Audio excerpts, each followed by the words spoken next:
Мен 1988 жылы 24 октябрда Балыкчы шаарында, Ысык көл областында ошака төрөлүп, ошо Балыкчыдагы номер 3 орто мектебин аяктагам.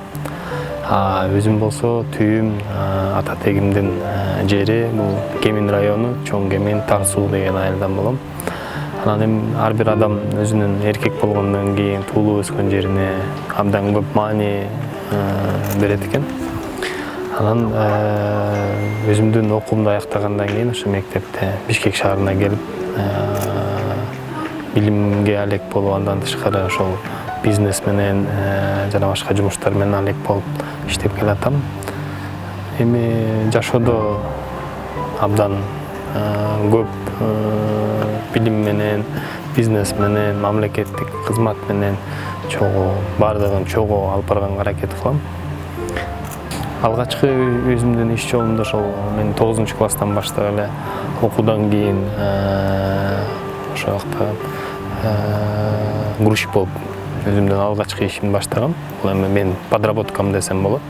Анан жайкысын стеклотара, приёмкада иштеп, мен бул нерсе менен эч качан уялбайм. Мен бул нерсе менен сыймыктанам да, потому что ар бир адам ар бир сомдун кандай табылыш керек, кандай мээнет менен, канча эмгек менен ошонун баарын сезе билиш керек деп эсептейм да. Потому что ар бир мээнеттин аркасында ошол чоң эмгек, чоң убакыт, тажрыйба, ошонун баары тең убакыт саат менен көрсөтүлөт экен. Андан кийин көбүнчө убактымды ошол бизнес тармагында жүргүздүм.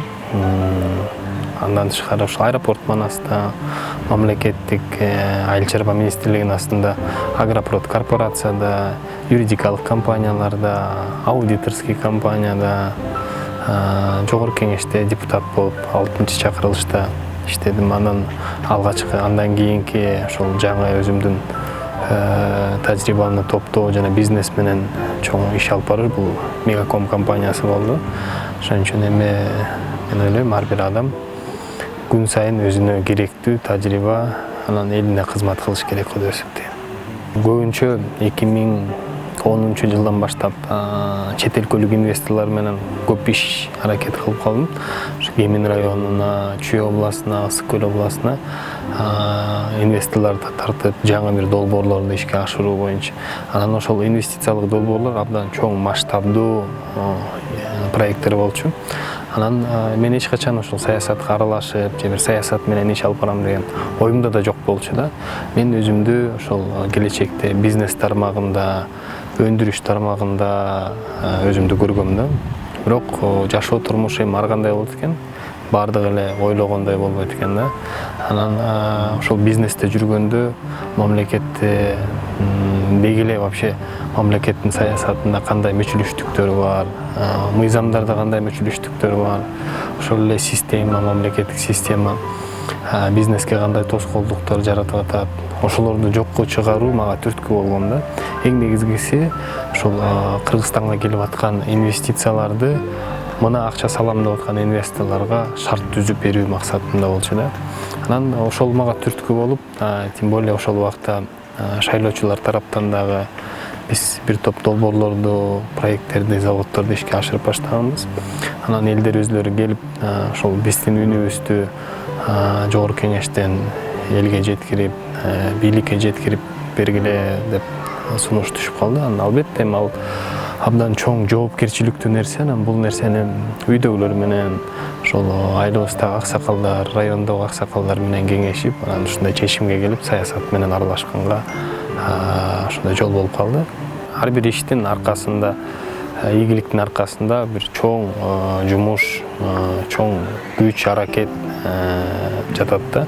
Анан акыркы мына 2 жылдан бери ошол Мегаком чоң Кыргызстандын алдыңкы ири компанияларынын бирин жетектеп келатам. Эми мен айткым келет, буга чейин Мегаком компаниясы албетте бул абдан чоң компания, бирок ошол мамлекеттин саясаты бул компанияны сатыкка чыгарабыз, аукционго чыгарып, жеке менчикке өткөрөбүз деген саясат болгондугуна байланыштуу компания мамлекет тарабынан каржыланбай, инвестициялык проекттердин баары ишке ашпай, анан компания спатка кеткен да. Анан мен келгенде ошонун баарын биринчи мамлекеттик саясат стратегияны жокко чыгарып, ал мамлекетте калуу максатында президентибиз чоң жакшы жардам берип, саясий чечим кабыл алды. Бул мамлекетте калыш керек, приватизациядан жокко чыгыш керек деген. Бул алдыңкы чоң түрткү болду десем болот. Андан тышкары ушул келгенден бери биз стратегия иштеп чыктык.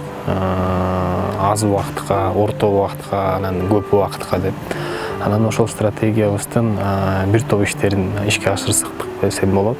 Эмне дегенде, Мегаком компаниясы азыр ошол чоң 3 ири компаниялардын ичинде алдыңкы уюлдук оператор десем жаңылышпайм. Эмне дегенде, биз эң биринчи бир топ акча каражат инвестицияга биздин региондордогу 100гө жакын өзүбүздүн офистерибиздин техникалык базаларын чыңдоо максатында, биздин кызматкерлерге билим берүү, тажрыйба алмашуу максатында, эң негизгиси ушул техникалык жабдууларды жаңыртуу максатында акыркы 2 жылда чоң ири долбоорлор ишке ашып атат десем болот. Албетте бул дагы жетишсиздик.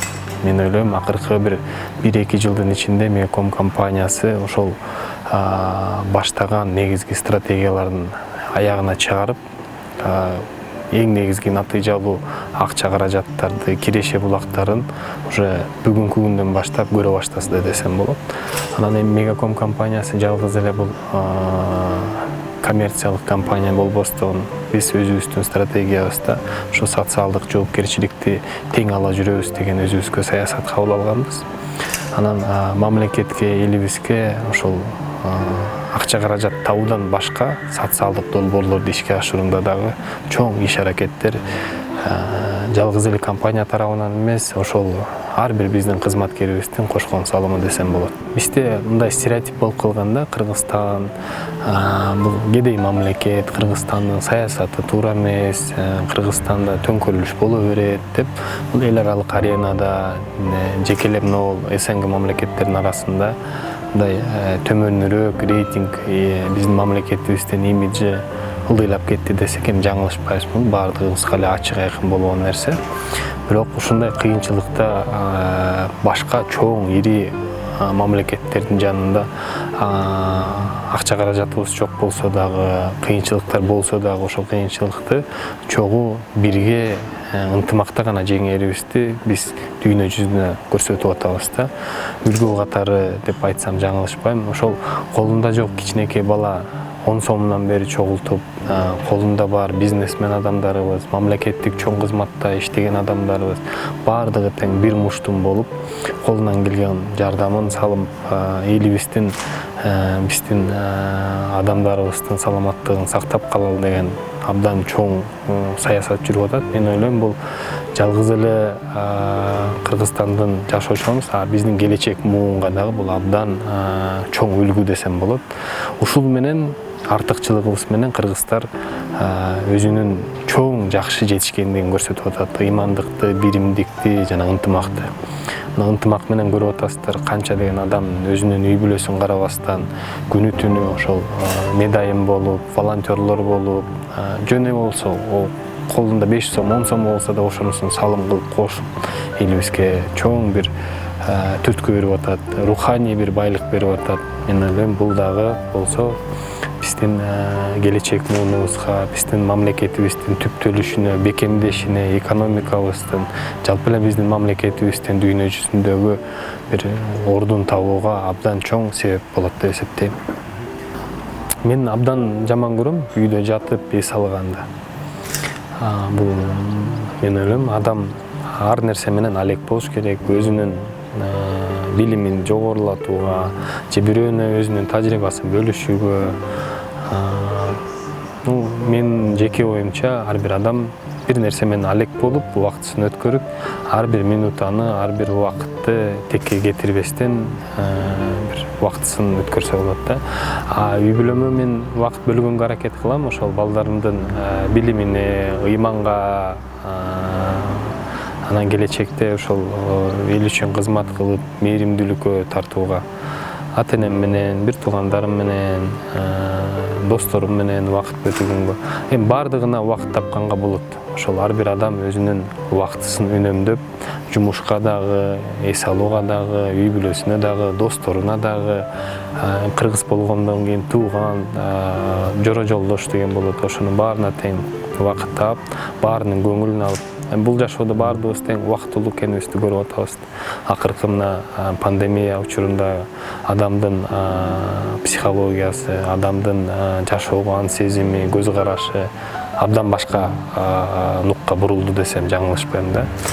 Байлык, бийлик, жана мансап деген бул убактылуу нерсе экенин баарыбыз көрүп атабыз, билип атабыз. Бул жалгыз эле бир кагазга түшкөн эмес, реалдуу болуп аткан окуя десем болот да. Ошон үчүн бул жашоодо ар бирибиз бири-бирибиздин көңүлүбүздү алып, көңүлүн калтырбаганга аракет кылып, ошол салымыбызды адамзаттын жакшылык менен жашоого, бир жыргал жашоо, жакшы бир түрткү болоруна мен чакырып кетет элем баардык кыргызстандыктарды.